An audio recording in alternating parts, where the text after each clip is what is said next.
say how grateful I am for the invitation to participate in tonight's debate. I've really been looking forward to discussing the issues with Dr. Ehrman this evening. In preparing for this debate, I had quite a surprise. I was amazed to discover how much our life stories are alike. As slightly marginalized teenage boys with some passing acquaintance with Christianity, both of our lives were turned upside down when at the age of 15 to 16, we each experienced a spiritual rebirth through personal faith in Christ. Eager to serve Him, we both attended the same college in Illinois, Wheaton College, where we both even studied Greek under the same professor. After graduation, we both went on to pursue doctoral studies. Thereafter, our paths radically diverged. I received a fellowship from the German government to study the resurrection of Jesus under the direction of Wolfhard Pannenberg and Ferdinand Hahn at the University of Munich and at Cambridge University. As a result of my studies, I became even more convinced of the historical credibility of that event. Now, of course, ever since my conversion, I had believed in the resurrection of Jesus on the basis of my personal experience. And I still think that this experiential approach to the resurrection is a perfectly valid way to knowing that Christ is risen. It's the way that most Christians today know that Jesus is risen and alive. But as a result of my studies, I came to see that a remarkably good case can be made for Jesus' resurrection historically as well. And I hope to show tonight that the resurrection of Jesus is the best explanation of certain well-established facts about Jesus. Sadly, Dr. Ehrman came to radically different conclusions as a result of his studies. In his most recent book, he poignantly describes how he came to lose his teenage faith. I'm not sure, based on Dr. Ehrman's writings, whether he still believes in Jesus' resurrection or not. He never denies it, but he does deny that there can be historical evidence for Jesus' resurrection. He maintains that there cannot be historical evidence for Jesus' resurrection. Now, this is a very bold claim, and so naturally I was interested to see what argument he would offer for its justification. I was stunned to discover that the philosophical argument he gives for this claim is an old argument against the identification of miracles, which I had studied during my doctoral research, and which is regarded by most philosophers today as demonstrably fallacious. Now, so as not to steal Dr. Ehrman's thunder, I'll wait until he's presented his arguments before I show where the fallacy lies. For now, I want to briefly sketch how a historical case for Jesus' resurrection might look. In constructing a case for Jesus' resurrection, it's important to distinguish between the evidence and the best explanation of that evidence. This distinction is important because in this case, the evidence is relatively uncontroversial. As we'll see, it's agreed to by most scholars. On the other hand, the explanation of that evidence is controversial. That the resurrection is the best explanation is a matter of controversy. Now, although Dr. Ehrman says that there cannot be any historical evidence for the resurrection, what we'll see is that he really means that there cannot be, or that the resurrection cannot be, the best explanation of that evidence, not that there is no evidence. That leads me then to my first major contention, namely, there are 4 historical facts which must be explained by any adequate historical hypothesis: Jesus' burial, the discovery of his empty tomb, his post-mortem appearances, and the origin of the disciples' belief in his resurrection. Now let's look at that first contention more closely. I want to share 4 facts which are widely accepted by historians today. Fact number 1. After his crucifixion, Jesus was buried by Joseph of Arimathea in a tomb. Historians have established this fact on the basis of evidence such as the following. 1. Jesus' burial is multiply attested in early independent sources.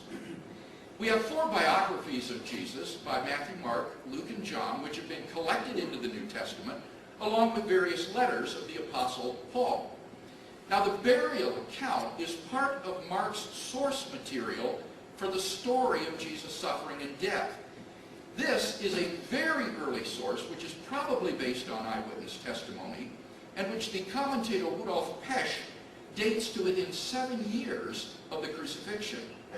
Moreover, Paul also cites an extremely early source for Jesus' burial, which most scholars date to within 5 years of Jesus' crucifixion.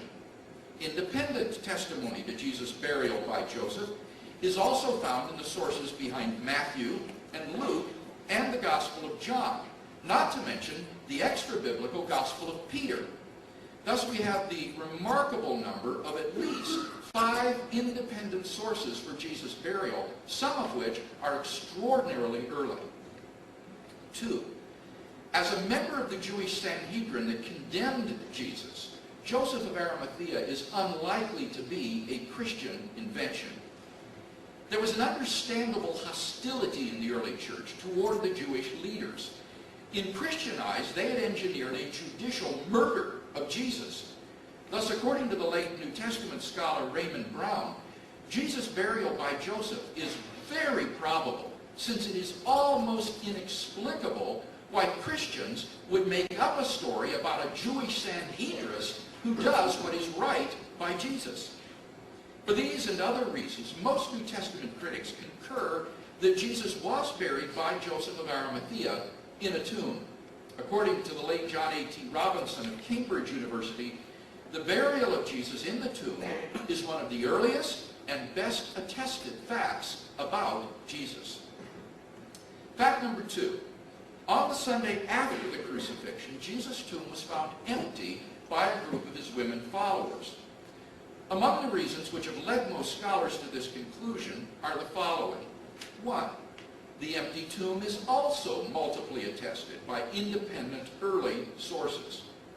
Mark's source didn't end with the burial, but with the story of the empty tomb, which is tied to the burial story verbally and grammatically. Moreover, Matthew and John have independent sources about the empty tomb. It's also mentioned in the sermons in the Acts of the Apostles, and it's implied by Paul in his first letter to the Corinthian church. Thus we have again multiple, early, independent attestation of the fact of the empty tomb. 2. The tomb was discovered empty by women. In patriarchal Jewish society, the testimony of women was not highly regarded. In fact, the Jewish historian Josephus says that women weren't even permitted to serve as witnesses in a Jewish court of law. Now, in light of this fact, how remarkable it is that it is women who are the discoverers of Jesus' empty tomb. Any later legendary account would certainly have made male disciples like Peter and John discover the empty tomb. The fact that it is women rather than men who are the discoverers of the empty tomb is best explained by the fact that they were the chief witnesses to the fact of the empty tomb. And the gospel writers faithfully record what, for them, was an awkward and embarrassing fact. I could go on, but I think enough has been said to indicate why, in the words of Jakob Kramer, an Austrian specialist on the resurrection, by far most exegetes hold firmly to the reliability of the biblical statements concerning the empty tomb. Fact number 3. On different occasions and under various circumstances, different individuals and groups of people experienced appearances of Jesus alive from the dead. This is a fact which is virtually universally acknowledged by scholars for the following reasons. 1. Paul's list of eyewitnesses to Jesus' resurrection appearances guarantees that such appearances occurred. Paul tells us that Jesus appeared to his chief disciple, Peter, then to the inner circle of disciples known as the 12. Then he appeared to a group of 500 disciples at once. Then to his younger brother James, who up to that time was apparently not a believer. Then to all the apostles.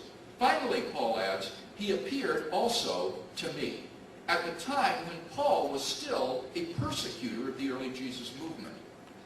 Given the early date of Paul's information, as well as his personal acquaintance with the people involved, these appearances cannot be dismissed as mere legends. Second, the appearance narratives in the Gospels provide multiple independent attestation of the appearances. For example, the appearance to Peter is attested by Luke and Paul. The appearance to the 12 is attested by Luke, John, and Paul. And the appearance to the women is attested by Matthew and John. The appearance narrative spans such a breadth of independent sources that it cannot be reasonably denied that the earliest disciples did have such experiences. Thus even the skeptical German New Testament critic Gerd Ludemann concludes, it may be taken as historically certain that Peter and the disciples had experiences after Jesus' death in which Jesus appeared to them as the risen Christ.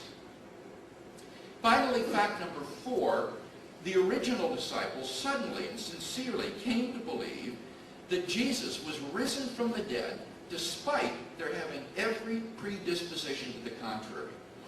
Think of the situation the disciples faced following Jesus' crucifixion.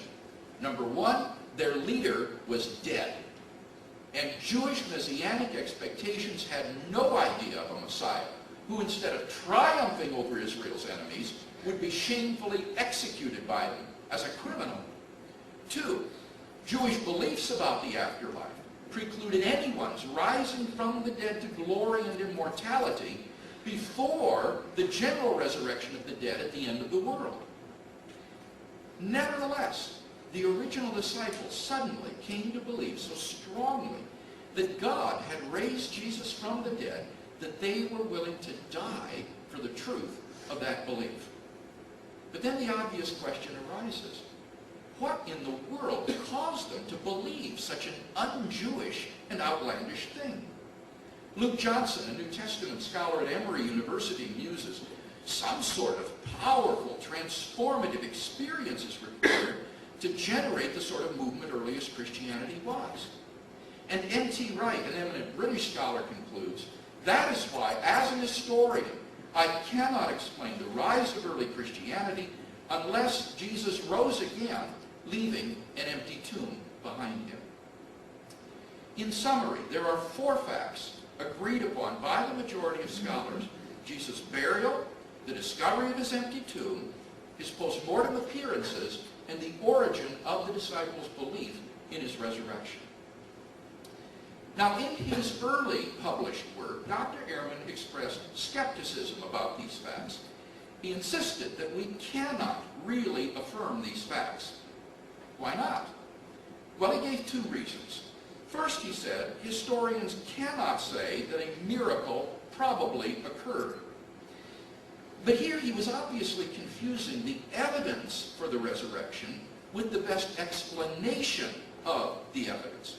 The resurrection of Jesus is a miraculous explanation of the evidence. But the evidence itself is not miraculous. None of these 4 facts is in any way supernatural or inaccessible to the historian.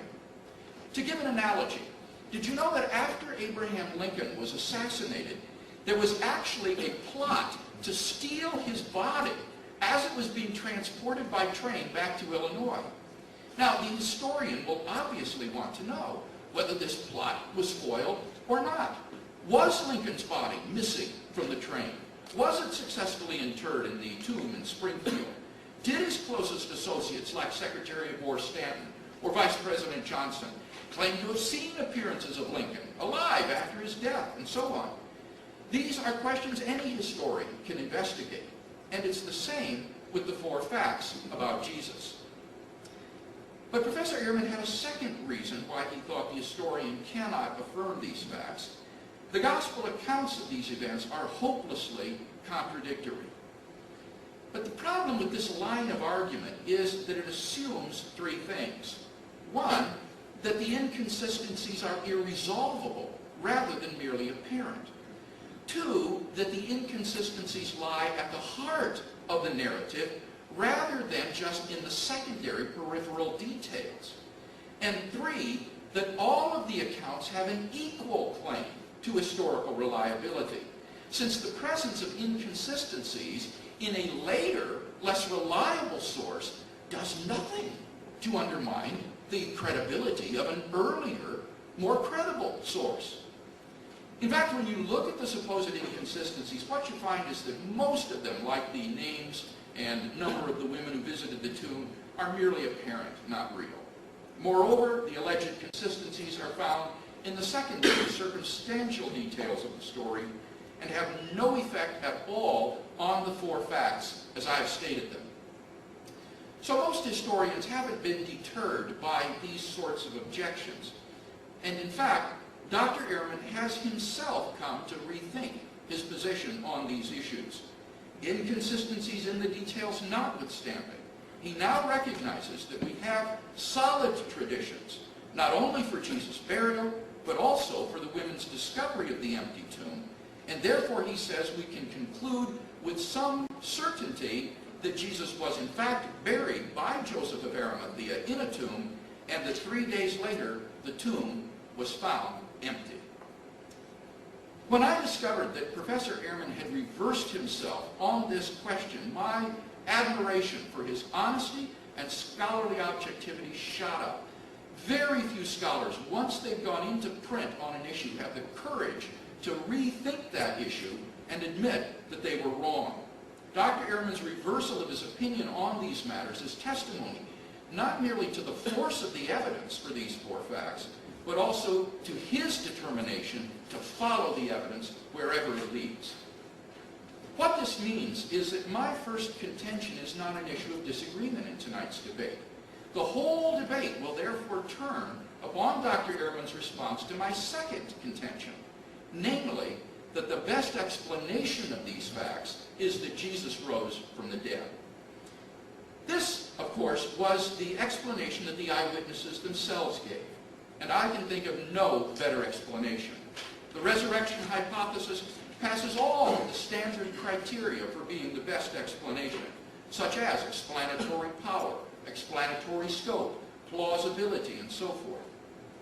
Of course, down through history, various alternative naturalistic explanations of the resurrection have been proposed, such as the conspiracy hypothesis, the apparent death hypothesis, the hallucination hypothesis, and so on. In the judgment of contemporary scholarship, however, none of these naturalistic hypotheses has managed to provide a plausible explanation of the facts, nor does Dr. Ehrman support any of these naturalistic explanations of the facts. So why, we may ask, does Dr. Ehrman not accept the resurrection as the best explanation?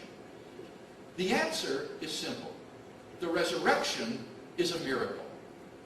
And Dr. Ehrman denies the possibility of establishing a miracle. He writes, because historians can only establish what probably happened, and a miracle of this nature is highly improbable, the historian cannot say it probably occurred. This argument against the identification of miracles is an old one, already refuted in the 18th century by such eminent scholars as William Paley and George Campbell, and is rejected as fallacious by most contemporary philosophers as well. Now, I promised to say more about this later, but for now, let me simply say that in the absence of some naturalistic explanation of the facts, Dr. Ehrman's hesitancy about embracing the resurrection of Jesus as the best explanation is really quite unnecessary. Dr. Ehrman would be quite within his rational rights to embrace a miraculous explanation like the resurrection. And so would we. In conclusion, then, I think that there is good historical evidence for Jesus' resurrection. Specifically, I've staked out two basic contentions for discussion tonight. One, there are four historical facts which must be explained by any adequate historical hypothesis: Jesus' burial, the discovery of his empty tomb, his post-mortem appearances, and the very origin of the disciples' belief in his resurrection. And number two, the best explanation of these facts is that Jesus rose from the dead.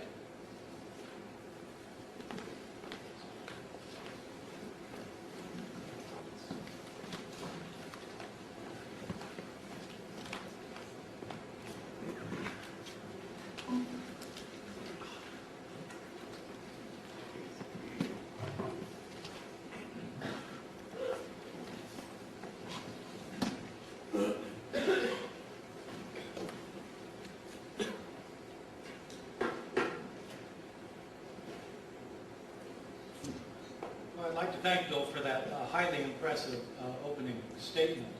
I've heard over the years that Bill is a skilled debater and rhetorician, and now I've seen for myself why the evangelical Christians that he speaks for are so proud of his abilities. In my opening speech here, I'll not be dealing directly with the many, many points that Bill has already raised.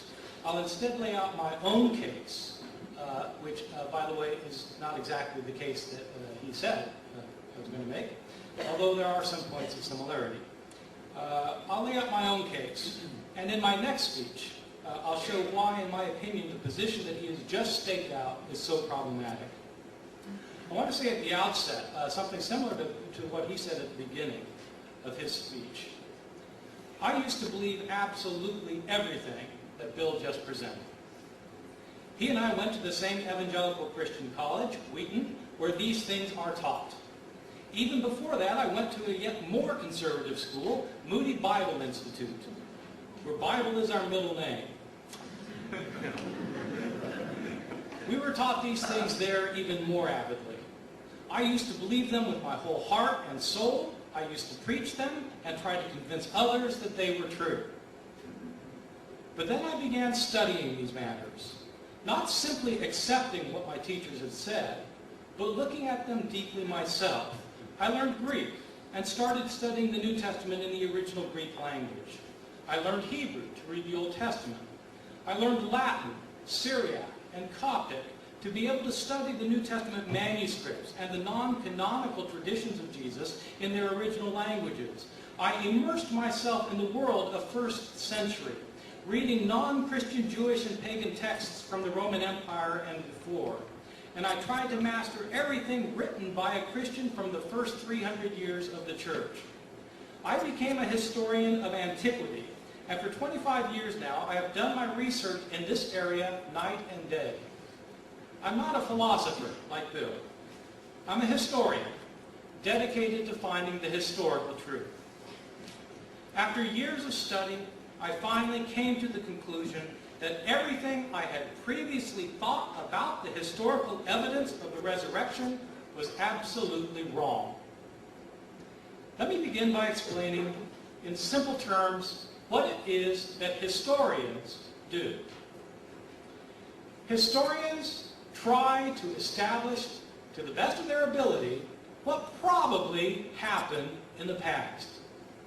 We can't really know the past because the past is done with. We think we know the past in some instances because we have such good evidence for what happened in the past, but in other cases we don't know, and in some cases we just have to throw up our hands in despair.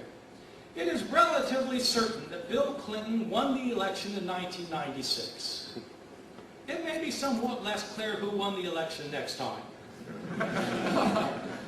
It's pretty clear that Shakespeare wrote his plays, but there's considerable debate. Why?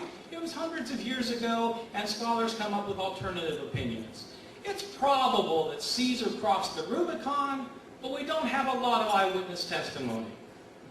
Historians try to establish levels of probability of what happened in the past. Some things are absolutely certain, some are probable, some are possible, some are maybe, some are probably not. What kinds of evidence do scholars look for when trying to establish probabilities in the past? Well, the best kind of evidence, of course, consists of contemporary accounts, people who were close to the time of the events themselves. Ultimately, if you don't have a source that goes back to the time period itself, then you don't have a reliable source. There's only two sources of information for past events. Either stories that actually happened based on, ultimately, eyewitness accounts, or stories that have been made up. Those are the only two kinds of stories you have from the past, either things that happened or things that were made up.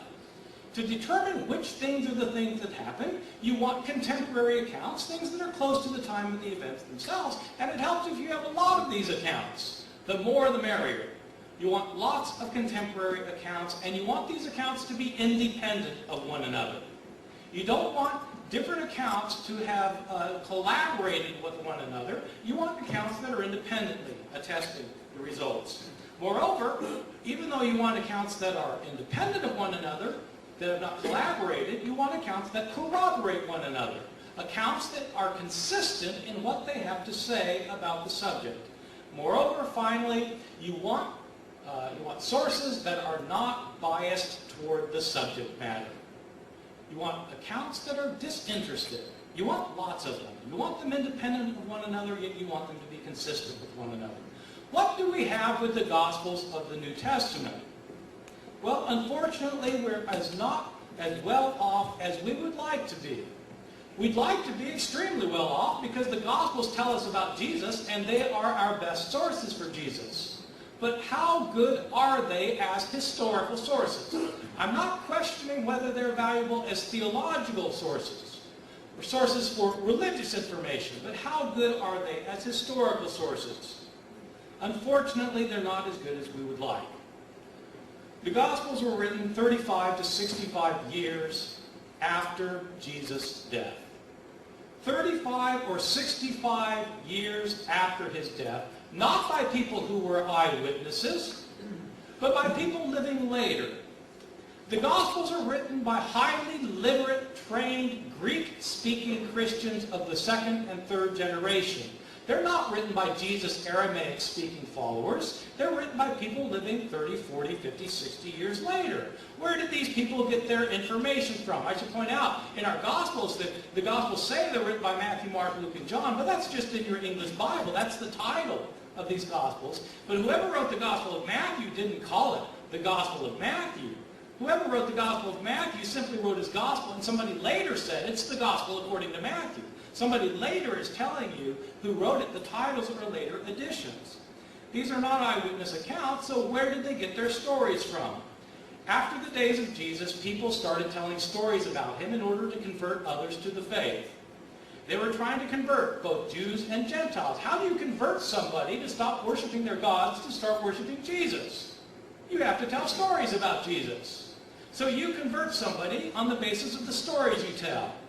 That person converts somebody who converts somebody who converts somebody, and all along the line, people are telling stories. The way it works is this. I'm a businessman in Ephesus, and somebody comes to town and tells me stories about Jesus, and on the basis of these stories I hear, I convert. I tell my wife these stories. She converts. She tells the next door neighbor the stories. She converts. She tells her husband the stories. He converts. He goes on a business trip to Rome, and he tells people there the stories. They convert. Those people who've heard the stories in Rome, where did they hear them from? They heard them from the guy who lived next door to me. Well, was he there to see these things happen? No. Where did he hear them from? He heard them from his wife. Where did his wife hear them from? Was she there? No. She heard them from my wife. Where did my wife hear them from? She heard them from me. Well, where did I hear them from? I wasn't there either. Stories are in circulation year after year after year, and as a result of that, the stories get changed. How do we know that the stories got changed in the process of transmission? We know the stories got changed because there are numerous differences in our accounts that cannot be reconciled with one another.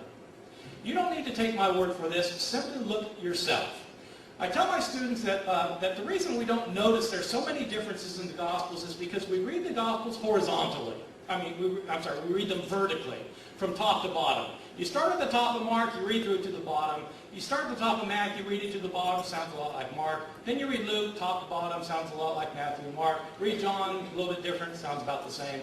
The reason is because we're reading them vertically. The way to see differences in the Gospels is to read them horizontally.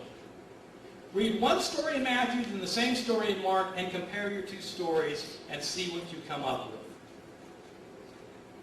You come up with major differences. Just take the death of Jesus.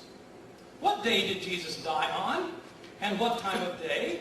Did he die on the day before the Passover meal was eaten, as John explicitly says? Or did he die after it was eaten, as Mark explicitly says? Did he die at noon, as in John, or at 9 a.m., as in Mark? Did Jesus carry his cross the entire way himself, or did Simon of Cyrene carry his cross? It depends which gospel you read. Did both robbers mock Jesus on the cross, or did only one of them mock him, and the other come to his defense? It depends which gospel you read. Did the curtain in the temple rip in half before Jesus died, or after he died? It depends which gospel you read. Or take the accounts of the resurrection. Who went to the tomb on the third day? Was it Mary alone, or was it Mary with other women? If it was Mary with other women, how many other women were there? Which ones were they, and what were their names? Was the stone rolled away before they got there, or not? What did they see in the tomb? Did they see a man? Did they see two men? Or did they see an angel? It depends which account you read. What were they told to tell the disciples? Were the disciples supposed to go to Jerusalem and see Jesus there? Were they supposed to stay in Jerusalem and see Jesus there? Or were they to go to Galilee to see Jesus there? Did the women tell anyone or not? It depends which gospel you read. Did the disciples never leave Jerusalem? Or did they immediately leave Jerusalem and go to Galilee? All of these depend on which account you read. You have the same problems for all of the sources in all of our Gospels. These are not historically reliable accounts. The authors were not eyewitnesses. They're Greek-speaking Christians living 35 to 65 years after the events they narrate. The accounts that they narrate are based on oral traditions that have been in circulation for decades. Year after year, Christians trying to convert others told them stories to convince them that Jesus was raised from the dead. These writers are telling stories then that Christians have been telling all these years. Many stories were invented and most of the stories were changed. For that reason, these accounts are not as useful as we would like them to be for historical purposes. They're not contemporary, they're not disinterested, and they're not consistent. But even if these stories were the best sources in the world, there would still be a major obstacle that we simply cannot overcome if we want to approach the question of the resurrection historically rather than theologically. I'm fine if Bill wants to argue that theologically God raised Jesus from the dead, or even if he wants to argue theologically that Jesus was raised from the dead. But this cannot be a historical claim, and not for the reason that he imputed to me as being an old, warmed over 18th century view that has been refuted ever since. Historians can only establish what probably happened in the past. The problem with historians is they can't repeat the experiment. Today, if we want proof for something, it's very simple to give proof for many things. In the natural sciences, the experimental sciences, we have proof. If I wanted to prove to you that bars of ivory soap float, but bars of iron sink, all I need to do is get 50 tubs of lukewarm water and start chucking in the bars. The ivory soap will always float, the iron will always sink, and after a while we'll have a level of what you might call predictive probability. That if I do it again, the iron's going to sink again and the soap's going to float again. We can repeat the experiments doing experimental science, but we can't repeat the experiments doing history because once history happens, it's over. What are miracles? Miracles are not impossible. I won't say they're impossible. You might think they are impossible. If you do think so, then you're going to agree with my argument even more than I'm going to agree with my argument. I'm just going to say that miracles are so highly improbable that they're the least possible occurrence in any given instance. They violate the way nature naturally works. They are so highly improbable, their probability is infinitesimally remote, that we call them miracles. No one on the face of this earth can walk on lukewarm water. What are the chances that one of us can do it? Well, none of us can. So let's say the chances are 1 in 10 billion. Well, suppose somebody can. Well, then it's a chance of 1 in 10 billion. But in fact, none of us can. What about the resurrection of Jesus?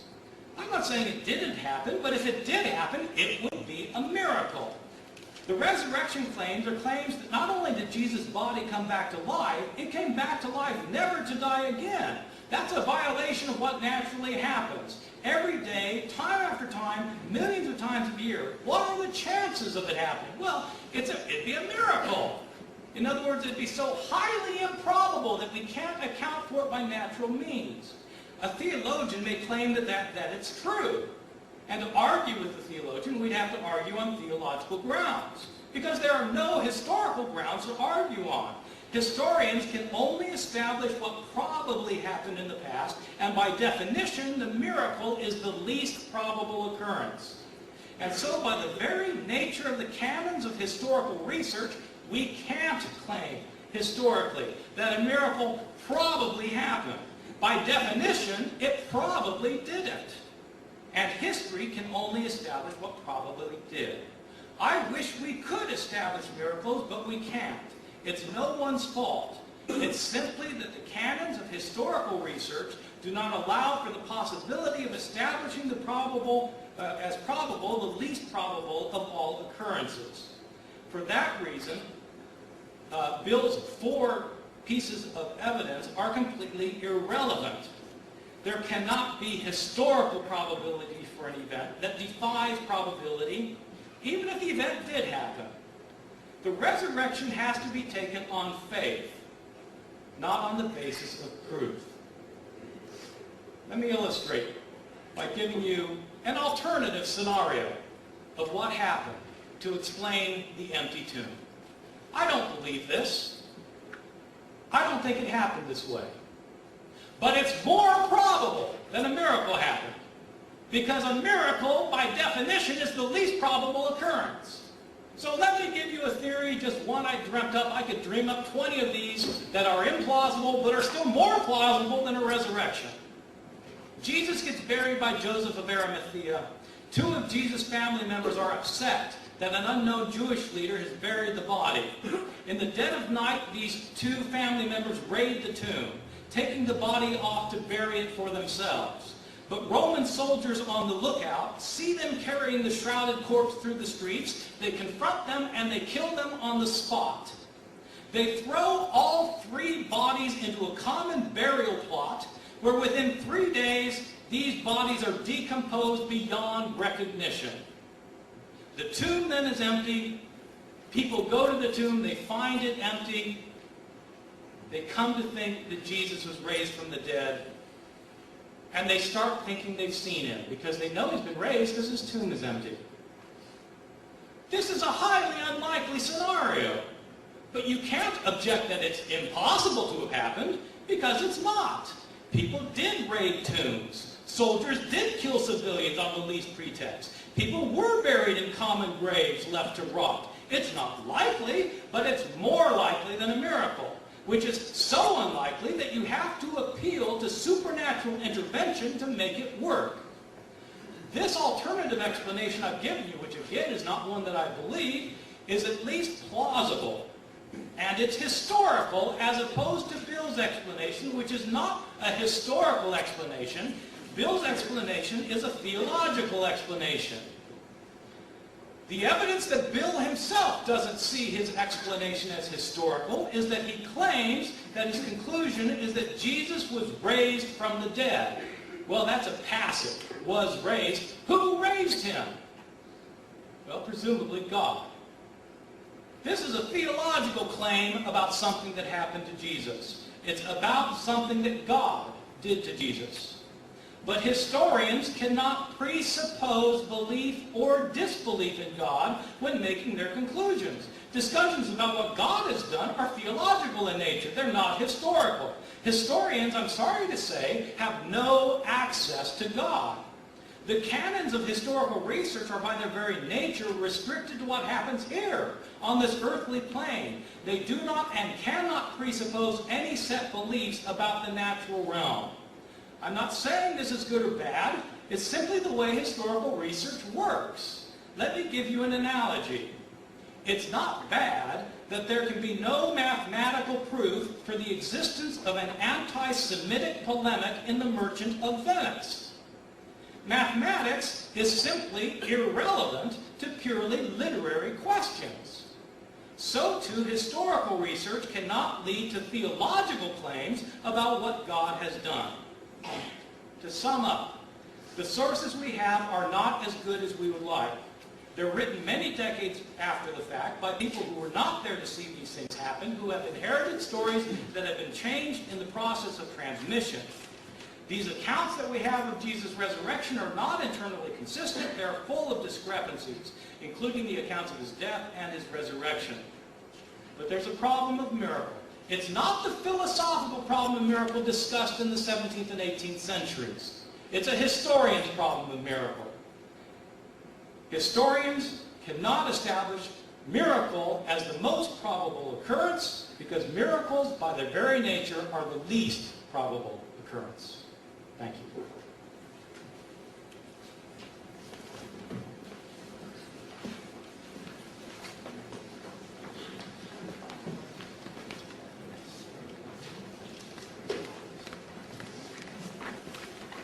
Well, thank you, Bart. I see we're in for a good debate this evening. Now, you'll recall that I laid out two basic contentions that I would defend tonight. First, there are 4 facts which any adequate historical hypothesis must account for. And second, that the resurrection of Jesus is the best explanation of those facts. Now, I want to skip over that first contention for the time being and go straight to the second, because this is the key issue dividing Dr. Ehrman and myself. Dr. Ehrman maintains that we can never say that a miracle like the resurrection probably occurred, because miracles by their very nature are inherently improbable. Now, despite what he says, this argument is nothing new. It was already propounded in the 18th century by David Hume in his essay Of Miracles. Dr. Ehrman's argument is just a warmed-over version of Hume's reasoning.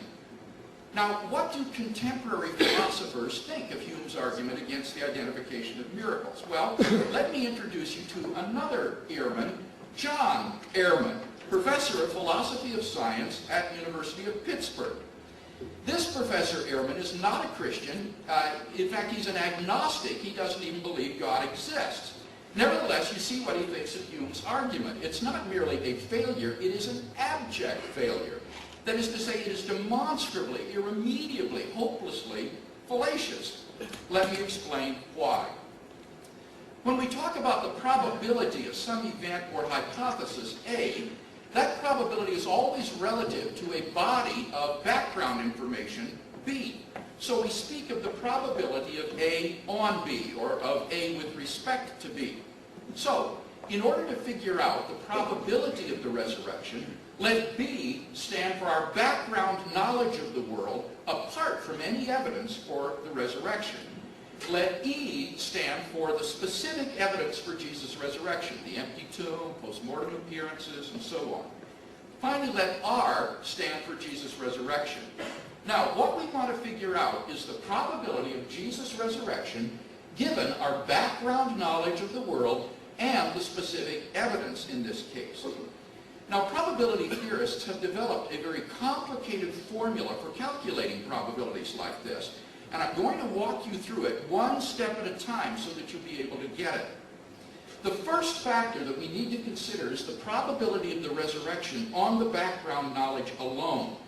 This is called the intrinsic probability of the resurrection. It tells how probable the resurrection is given our general knowledge of the world.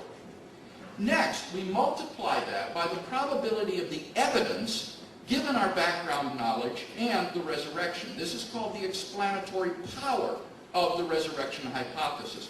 It tells how probable the resurrection makes the evidence of the empty tomb and so forth. And these two factors form the numerator of this ratio. Now, below the line, just reproduce the numerator. Just move everything above the line down below the line. Finally, we add to that the product of two more factors. The intrinsic probability that Jesus did not rise from the dead, plus, or rather times, the explanatory power of the hypothesis of no resurrection. And basically, this is the intrinsic probability and explanatory power of all the naturalistic explanations of Jesus' resurrection. So, the probability of Jesus' resurrection relative to our background information and the specific evidence is equal to this complicated ratio. And now we're ready to see exactly where Dr. Ehrman's error lies. So, in the grand tradition of Hume's abject failure, I give you Ehrman's egregious error. He says, because historians can only establish what probably happened, and a miracle of this nature is highly improbable, the historian cannot say it probably occurred. In other words, in calculating the probability of Jesus' resurrection, the only factor he considers is the intrinsic probability of the resurrection alone. He just ignores all the other factors, and that's just mathematically fallacious. The probability of the resurrection could still be very high, even though the probability of R on B alone is terribly low. Specifically, Dr. Ehrman just ignores the crucial factors of the probability of the naturalistic alternatives to the resurrection. If these are sufficiently low, they outbalance any intrinsic improbability of the resurrection hypothesis. And we can see this by looking at the general form of the probability calculus. It has the form of x over x plus y because the numerator is reproduced in the denominator. Now notice that as y tends towards 0, the value of this ratio tends toward 1, which in probability theory means absolute certainty.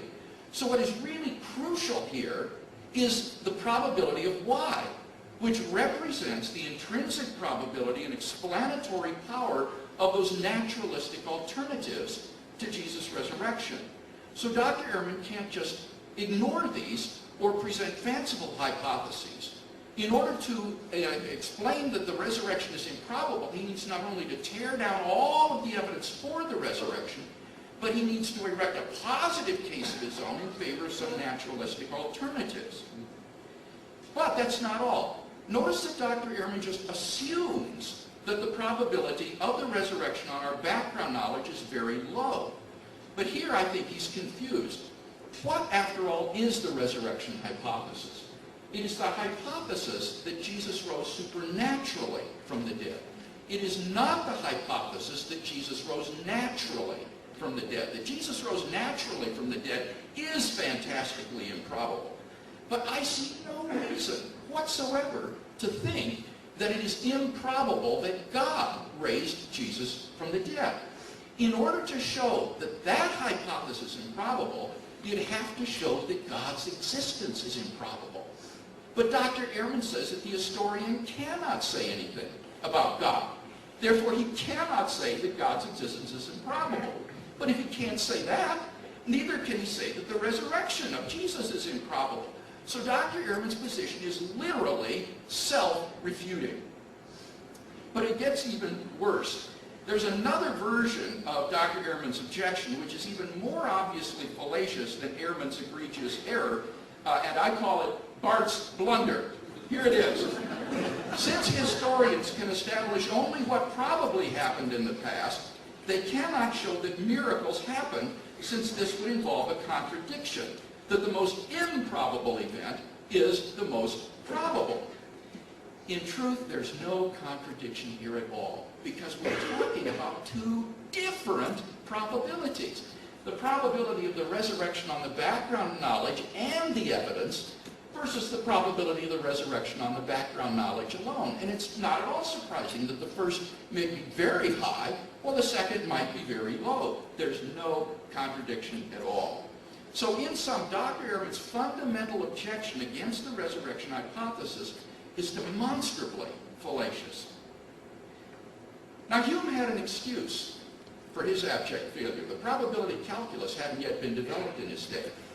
But today, New Testament theologians no longer have any excuse for using such demonstrably fallacious reasoning. Now, Dr. Ehrman has already shown himself to have the scholarly objectivity to reverse himself on the power of the empirical evidence. But in this case, a reversal of his position is mathematically obligatory. And I hope that the same scholarly objectivity that led him to reverse himself with respect to those four facts will now also lead him to rethink his opposition to the resurrection hypothesis. Now, in my few remaining minutes, let me return to that first contention and deal with Dr. Ehrman's responses there. He said that there are a sort of wish list that he would offer for historical sources, and that the Gospels are not as good as we would want. Well, let me simply say that this wish list is so idealistic as to be practically irrelevant to the work of the practicing historian. The only purpose that it serves is the psychological purpose of setting the bar so unrealistically high that the Gospels appear to fall short by comparison.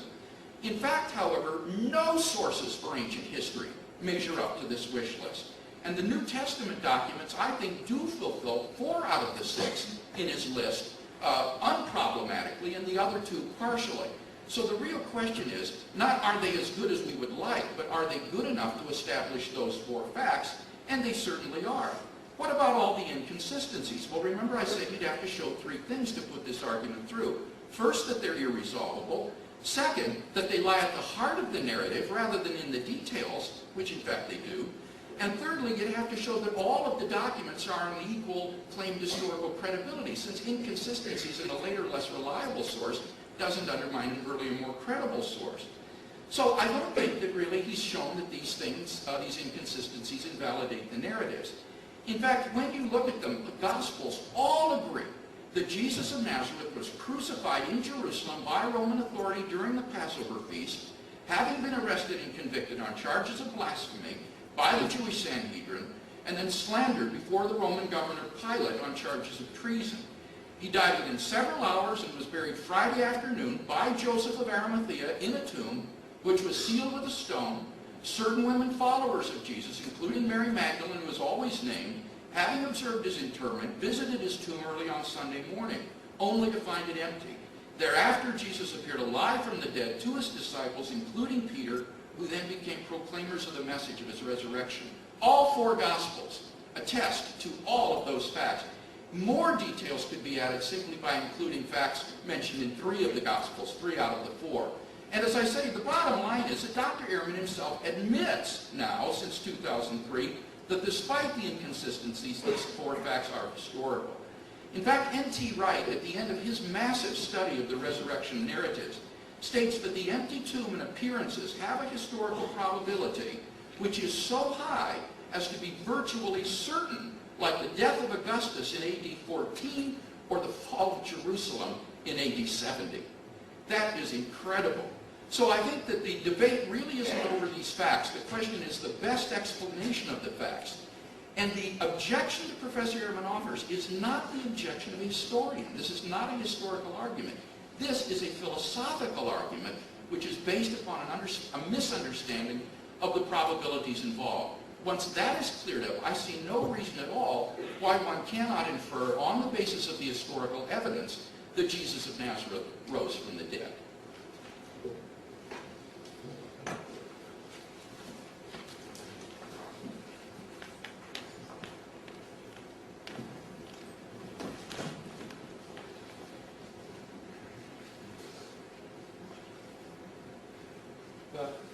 Thank you, Bill, for that impressive refutation. But I do have to tell you, if you think I'm going to change my mind because you have a mathematical proof for the existence of God, I'm sorry, it ain't going to happen.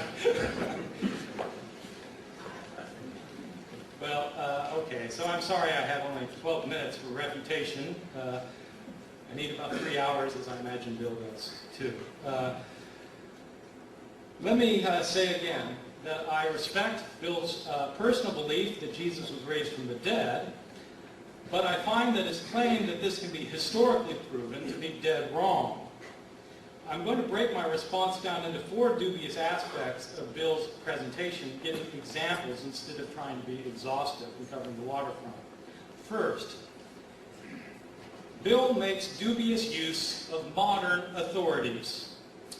Bill constantly quotes modern scholars as if somehow that constitutes evidence for his point of view.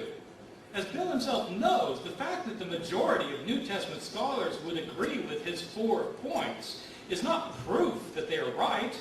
For one thing, the majority of New Testament scholars are believers in the New Testament. That is, they're theologically committed to the text. So of course they agree on these points. I should note that the majority of historians do not agree with Bill's conclusions. Does that make those conclusions wrong? No, it simply means that his conclusions are not persuasive to most historians. Having said that, I'm surprised by some of these so-called authorities that Bill cites. For the reality is that the majority of critical scholars studying the historical Jesus today disagree with his conclusion that a historian can show that the body of Jesus emerged physically from the tomb. Bill might find that surprising, but that would be because of the context he works in, a conservative evangelical seminary. In that environment, what he's propounding is what everyone believes. But it's striking that even some of his own key authorities don't agree.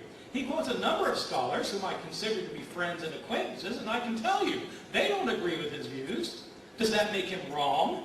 No, it simply means that his impressive recounting of scholarly opinion is slanted, lopsided, and fails to tell the real story, which is that he represents a minority opinion. Second, Bill makes dubious use of ancient sources. Bill quotes the Apostle Paul, just to pick an example, to indicate that already just 5 years after Jesus' death, Joseph of Arimathea buried Jesus. Paul wasn't writing 5 years after the burial. He was writing 25 years later, and he never mentions Joseph of Arimathea. Joseph of Arimathea is not mentioned until you get to the Gospel of Mark, 35 or 40 years after the fact. When Paul indicates that Jesus was buried, he may just as well have meant that he was buried in a communal grave, which is far more frequently happened with crucified criminals. Paul said he got buried. He may simply have been tossed into a communal grave. I should point out that in some of Bill's writings, he's quoted a lot of my writings in ways that I don't...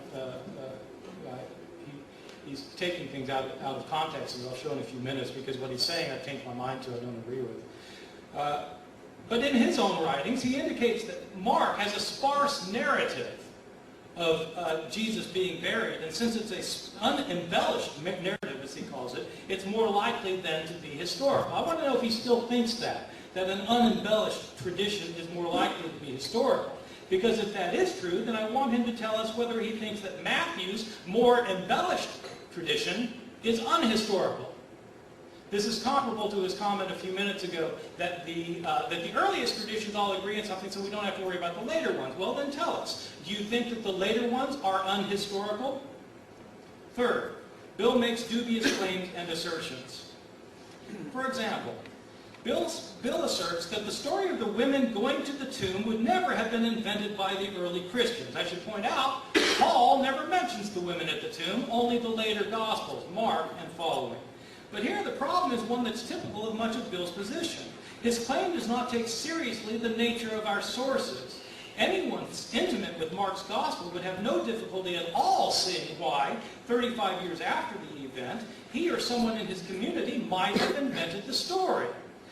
Mark's Gospel is filled with theological reflections on the meaning of the life of Jesus. This is Mark's Gospel. It's not a data sheet. It's a gospel. It's a proclamation of the good news as Mark saw it, of Christ's death and resurrection. One of Mark's overarching themes is that virtually no one during the ministry of Jesus could understand who he was. His family didn't understand. His townspeople didn't understand. The leaders of his own people didn't understand. Not even the disciples understood in Mark. Especially not the disciples. For Mark, only outsiders have an inkling of who Jesus was. The unnamed woman who anointed him. The centurion at the cross. Who understands at the end? Not the family of Jesus, not the disciples. It's a group of previously unknown women. The women at the tomb fit in perfectly with Mark's literary purposes otherwise, so they can't simply be taken as some kind of objective historical statement of fact. They too neatly fit the literary agenda of the gospel. The same can be said of Joseph of Arimathea. Anyone who cannot think why Christians might invent the idea that Jesus had a secret follower among the Jewish leaders is simply lacking in historical imagination. 4. Bill draws dubious inferences from his claims. Bill infers that Paul must have believed in the empty tomb because he talked about Christ's appearances. Christ appeared, so the tomb must be empty. This is a highly problematic view. For ancient people, as opposed to post-Enlightenment thinkers like Bill, an appearance does not need to mean reanimation of the physical body. According to the Gospels, Moses and Elijah appeared to Peter, James, and John. Are we to believe that these men, Moses and Elijah, came back to life? That Moses' body was somehow reconstituted and raised from the dead, and that they appeared from heaven? Or was this a vision? Surely it was a vision. They disappear immediately. Ancient people had no trouble believing that bodies could be phantasmal, not physical. Evidence for this is found abundantly throughout all our ancient sources, Jewish, pagan, and Christian. pagan sources from the 8th century Homer to the 2nd century Homeric hymns, from pagan myths to pagan novels, from pagan poets to pagan philosophers. They're all replete with accounts of gods appearing to humans in human form. But these are appearances, visions. They're not real human bodies. The pagan holy man, Apollonius of Tyana, appears to his followers after his death. But it's an appearance, a vision, not the reanimation of his body. Jewish texts are the same, where angels and archangels and demons and devils appear to people bodily, but they aren't real bodies. In short, Bill makes the mistake of assuming that if the disciples claimed to see Jesus alive afterwards, they necessarily believed or knew that this was his actual physical body. That's a modern assumption, not an ancient one. The texts we're dealing with are ancient texts, not modern ones. Ancient people had no difficulty at all thinking that a divine appearance was not an actual physical appearance. A body could be buried and the person could appear alive afterwards without the body leaving the tomb. If Bill doubts this, then I suggest he read some more ancient texts to see how they talk about the matter. He might start with a Christian text of the 2nd century, such as the Acts of John, or the Coptic Apocalypse of Peter, or the second treatise of the Great Seth, or he might consider the arguments used by Basilides, who allegedly was a disciple of the follower of Peter. For ancient people, post-death appearance was not the same as the reanimation of the body. Moreover, Jesus' body, after the resurrection, does things that bodies can't do. It walks into rooms that are behind locked doors. It ascends to heaven. Is Bill seriously going to argue on historical grounds that Jesus' resurrected body could do this? This is a theological claim about Jesus, not a historian's claim. Historians are unable to establish what God does. That's the work of the historian. So too with his concluding inference, that God raised Jesus from the dead. This is a theological conclusion. It's not a historical one. It's a statement about God. If he wants to mount mathematical evidence for what God probably did in the world, I have to say it's not going to be convincing to most mathematicians and certainly to most historians. Historians have no access to God. The historian can say that Jesus died on the cross, but he cannot say that God accepted his death as an atonement. The historian can say that the Apostle Paul claimed to have a vision of Jesus after his death. He cannot tell you that God raised him from the dead. The payoff is this. We don't know if Jesus was buried by Joseph of Arimathea. What we have are gospel stories written decades later by people who had heard stories in circulation, and it's not hard at all to imagine somebody coming up with a story. We don't know if his tomb was empty 3 days later. We don't know if he was physically seen by his followers afterwards. Bill's going to come up here and tell me now that I've contradicted myself, but I want to point out that earlier he praised me for changing my mind. I have 3 concluding questions for Bill. If Bill is claiming to be a historian, then I think it's important to evaluate his full relationship to the historical documents that he's appealing to. Does Bill think that the Gospels he relies upon for all his information have any mistakes in them at all? If so, could he tell us 2 or 3 of those mistakes? If not, how does he expect us to believe he's open to a historical evaluation of these sources? Based on his own previous assumptions, these texts have to be accurate. Second question. Bill believes that Jesus can historically be shown to have been involved with miracles, especially his resurrection, but also the miracles of his life, no doubt. I'd like him to discuss the evidence of other miracle workers from Jesus' day outside the Christian tradition. Is he willing to admit, on the same historical grounds, that these other people also did miracles? I'm referring to the traditions of miracles done by Apollonius of Tyana, Hanina Mendoza, Honi the Circle Drawer, Vespasian. Is Bill willing to acknowledge that Apollonius appeared to his followers after his death, or that Octavian ascended to heaven? Or he can pick any other miracle worker from the pagan tradition he chooses. Third and finally, if the only miracles that Bill allows as having happened all belong to the Judeo-Christian tradition that he himself personally affirms, I'd like him to address the question of how that can be historically. How is it that the faith that he adopted as a teenager happens to be the only one that is historically credible? Is it just circumstance that he was born into a religious family or a religious culture that can historically be shown to be the only true religion?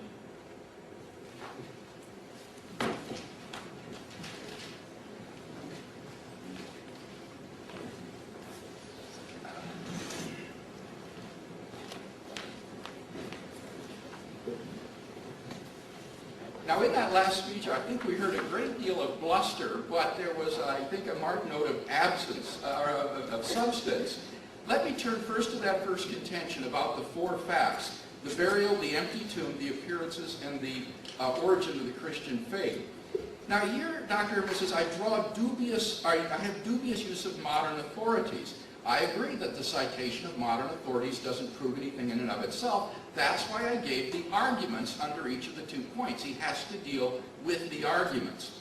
He says that I represent a minority opinion, not about those four facts. I said that it is controversial whether the resurrection of Jesus is the best explanation of those facts. But I can give him the names, the evidence for people who hold to those four facts. That does represent the broad mainstream of New Testament scholarship. Insofar as Dr. Ehrman now chooses to deny the honorable burial, the empty tomb, the appearances, he is in the decided minority of New Testament scholarship with regard to those facts. Secondly, he says, I have dubious use of ancient sources. For example, he says Paul was 25 years later, not as early as I had claimed. But surely Dr. Ehrman knows that Paul, in 1 Corinthians 15, 3-5, is quoting an ancient Christian tradition which he himself received, and that goes back to within 5 years after the crucifixion. In fact, James D.G. Dunn dates it back to within 18 months of Jesus' death. So we're relying on these pre-Pauline traditions here, not the date of Paul's actual letter. He also says perhaps Paul was talking about a communal burial. Not when you look at that four-line formula in 1 Corinthians 15. It is like an outline of the events of the death of Jesus, the burial by Joseph of Arimathea, the empty tomb, and then the appearance narratives, compared to the Acts on the one hand of the apostles and the Gospels on the other hand. This summary in 1 Corinthians 15 is like an outline of that, which includes as the second line, Joseph's burial of Jesus in the tomb.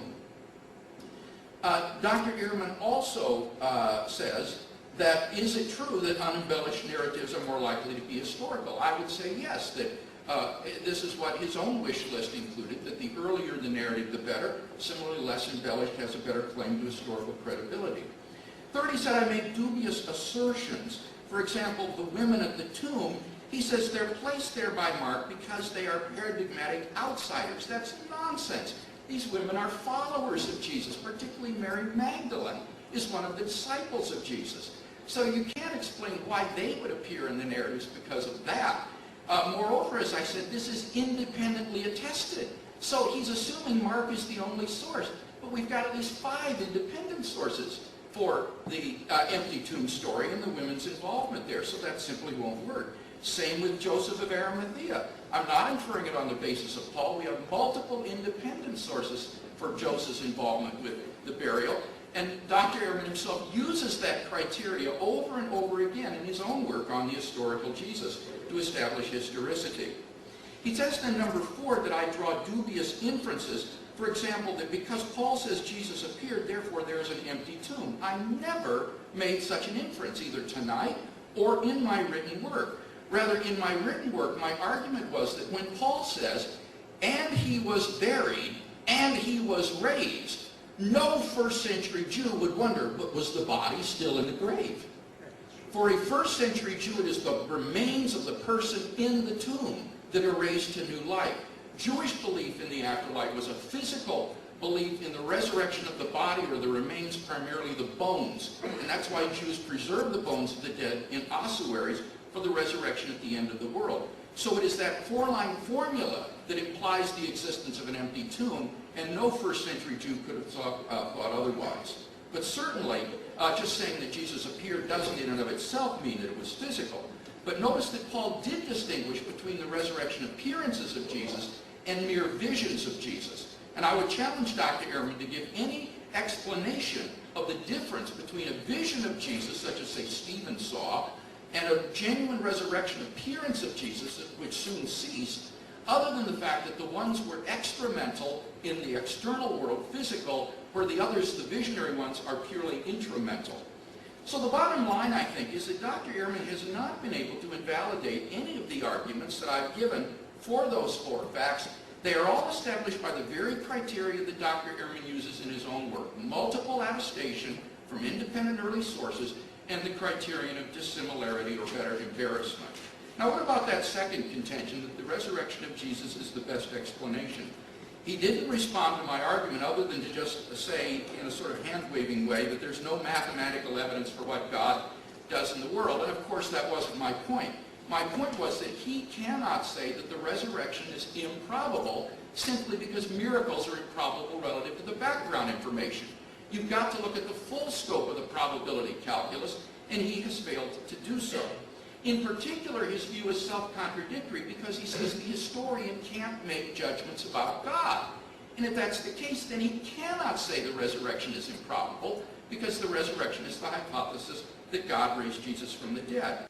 Now, he seems to suggest that the historian can't make these sorts of inferences because somehow God is inaccessible. Well, I have a couple of points I'd like to make here.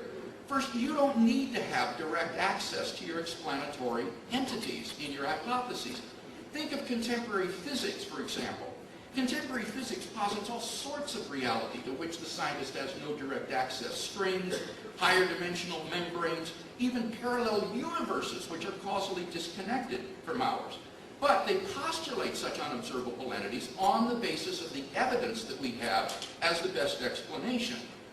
Secondly, notice that the historian doesn't have direct access to any of the objects of his study. As Dr. Ehrman says, the past is gone. It's no longer there. All we have is the residue of the past, and the historian infers the existence of entities and events in the past on the basis of the evidence. And that's exactly the move that I'm making with respect to the resurrection of Jesus. But finally, number three, this isn't a debate about what professional historians are permitted to do. That would be a debate about methodology, about the rules of professional conduct. This is a debate about whether or not there's historical evidence for the resurrection. And even if the historian is professionally blocked by some methodological constraint from inferring the resurrection of Jesus, you and I aren't so blocked. We're not so constrained. Nor would I say is the historian so constrained in his off hours, for example. It would be a tragedy and a shame if we were to miss the truth about the past, about Jesus, simply because of some methodological constraint. Finally, as for Apollonius of Tyana and Henny, the circle drawer, let me simply quote from Robert Yarborough, who points out that these figures did not have any kind of evidence prior to the 1st century, the time of Jesus. Apollonius of Tyana is a 3rd century figure who isn't even mentioned prior to the 3rd century. Similarly with Hanina Bendoza and Honi the circle drawer, John Meyer, Ben Witherington have shown that these have little relevance to the 1st century situation of Jesus. So these, I think, are simply invalid comparisons. I would like to address those 3 questions that he gave me, but I see that the timekeeper is holding up the stop card, so perhaps I can get to those in the Q&A period.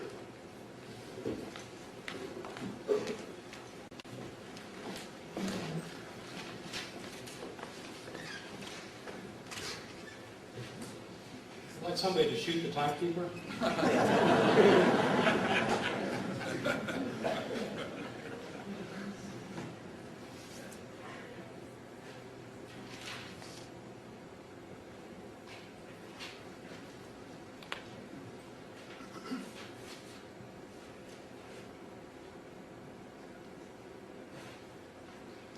I think I'm most struck by Bill's refusal to deal with the historical alternative that I've given to his claim that God raised Jesus from the dead. Bill understands that the idea of God raising from the dead is completely rational, that it makes sense. The reason it's rational and makes sense to Bill is because he's a believer in God. And so, of course, God can act in the world. Why not? God does things all the time, and so there's nothing implausible at all about God raising Jesus from the dead. Well, that presupposes a belief in God.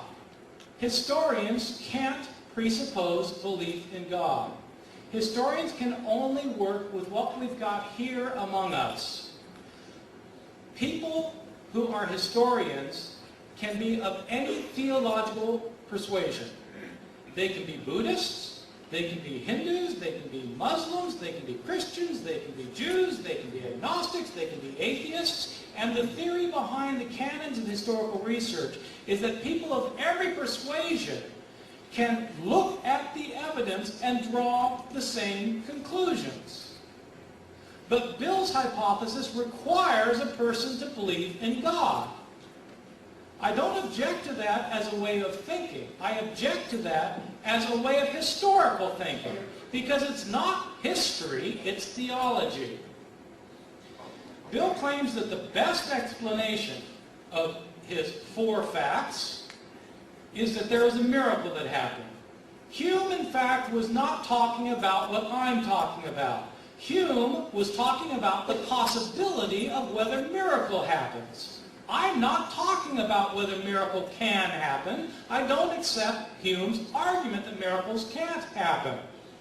I'm asking, suppose miracles do happen. Can historians demonstrate it? No, they can't demonstrate it. If Bill wants to flash up his mathematical possibilities again, then I suggest that he plug in other historical options. For example, the one that I've already laid out that he's ignored, that possibly 2 of Jesus' family members stole the body, and that they were killed and thrown into a common tomb.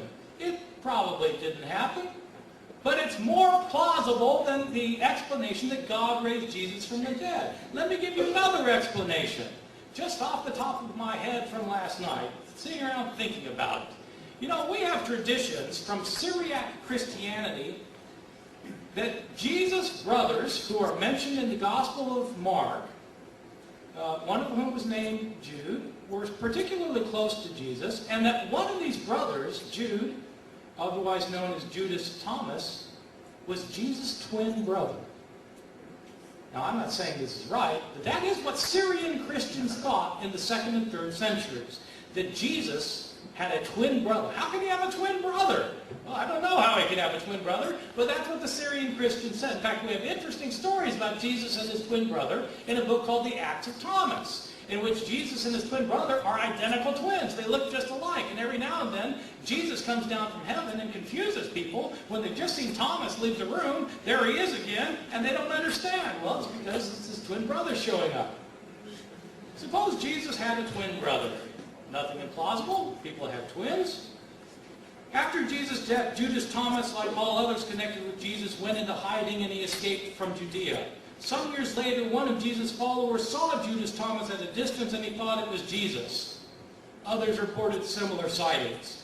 Word spread that Jesus was no longer dead. The body in the tomb by that time had decomposed beyond recognition.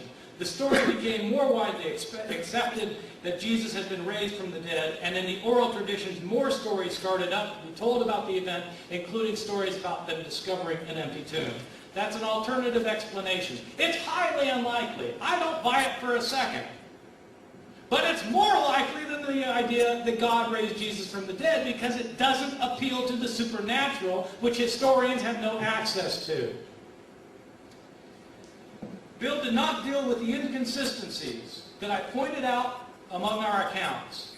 He simply said, well, earlier accounts are better than later accounts. If that's what he thinks, I want him to come clean and tell me. Does he think that the later accounts are inconsistent, and does he think there are errors in them? Yes or no?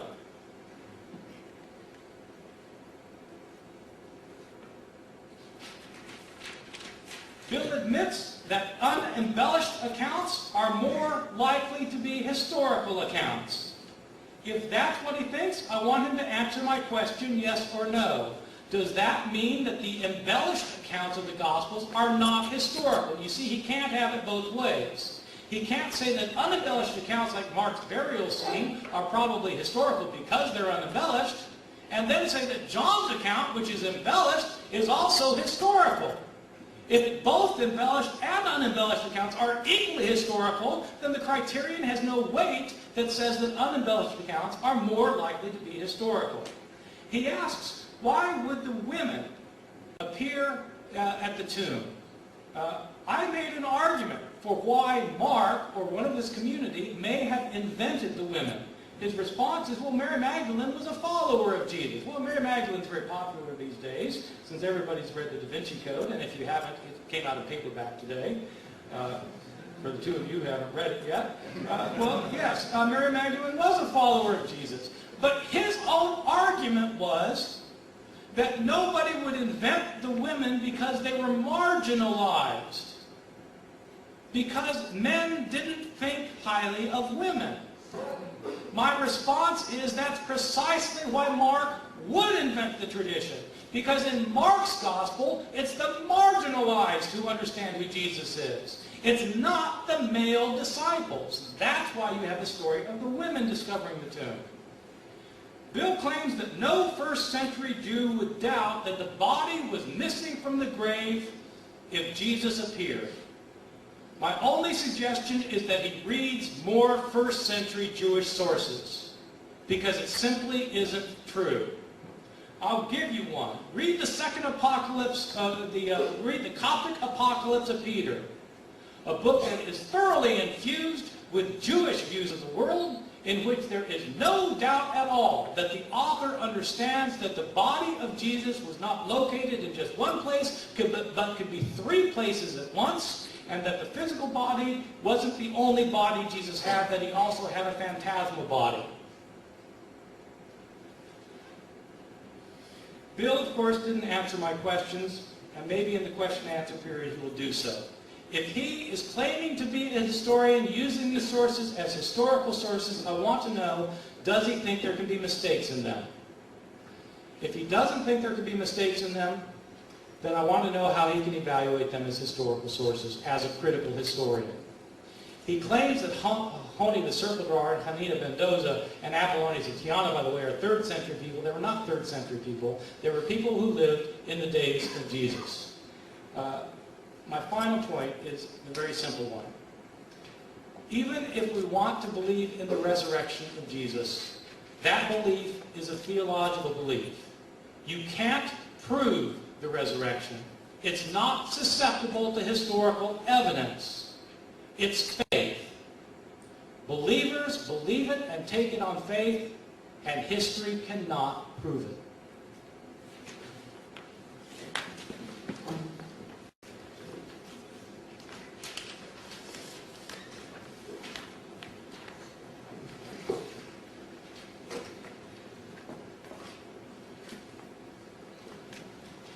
In my opening speech, I remarked that there are really two avenues to a knowledge of Jesus' resurrection, the historical and the experiential. And tonight we've been primarily preoccupied with the historical.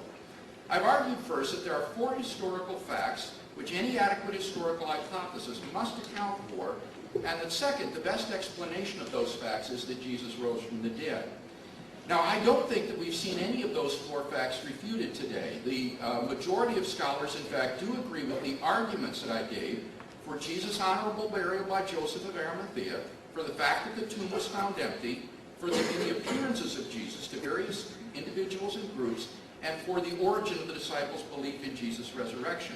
Dr. Ehrman's dropped his argument based on the inconsistencies in the narratives, as I showed that those lie in the peripheral details, not at the heart of the narratives, and that we have a remarkable harmonious account of these 4 fundamental facts. His only point that remained in the last speech was with respect to the women's role, and again I would simply suggest that as women disciples of Jesus who are faithful to Jesus and involved in his support and following him, they don't represent marginalized people. And besides that, is independently attested. This is not a mark and feature, remember. We have multiple independent sources of the women's role in the discovery of Jesus' empty tomb. So what about that second crucial contention that the resurrection of Jesus is the best explanation? I showed how the argument based on probability that he gives over and over again in his written word is fallacious. And he says, well, Hume isn't talking about my argument, he's talking about the impossibility of miracles. That is simply mistaken. Hume's argument is against the identification of miracles based upon their improbability. And that doesn't answer my fundamental point, that he cannot say the resurrection of Jesus is improbable. because he says the historian can't make judgments about that sort of thing. And even if it were improbable, he's got to consider all of the other evidence that would outbalance that. Now he says, well, look at these other hypotheses. Perhaps, for example, family members of Jesus stole the body. Isn't that more probable? Well, I don't think so.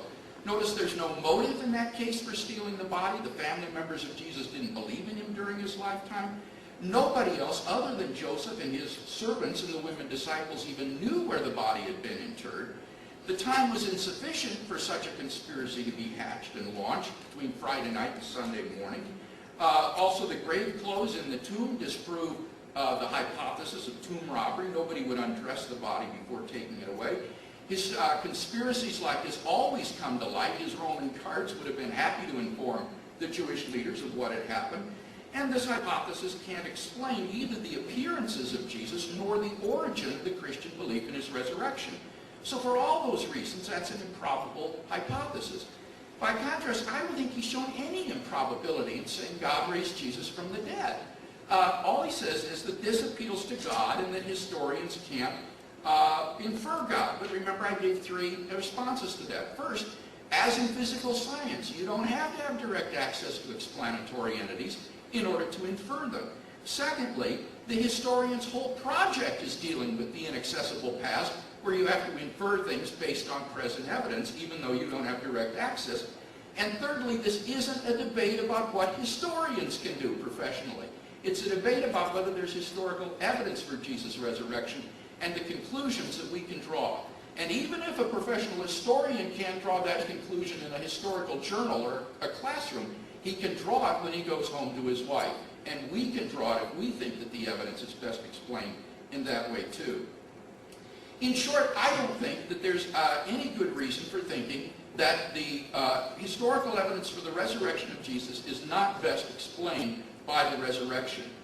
And I want to conclude now just by saying something about that other avenue to a knowledge of the resurrection, that experiential approach.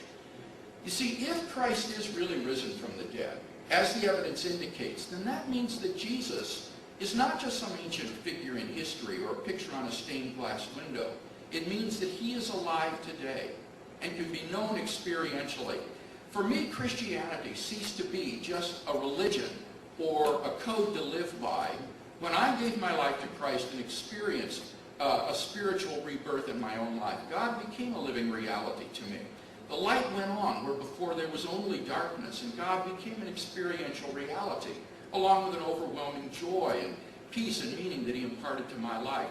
And I would simply say to you, if you're looking for that sort of meaning, purpose in life, then look not only at the historical evidence, but also pick up the New Testament, begin to read it, and ask yourself whether or not this could be the truth. I believe that it can change your life in the same way that it's changed mine.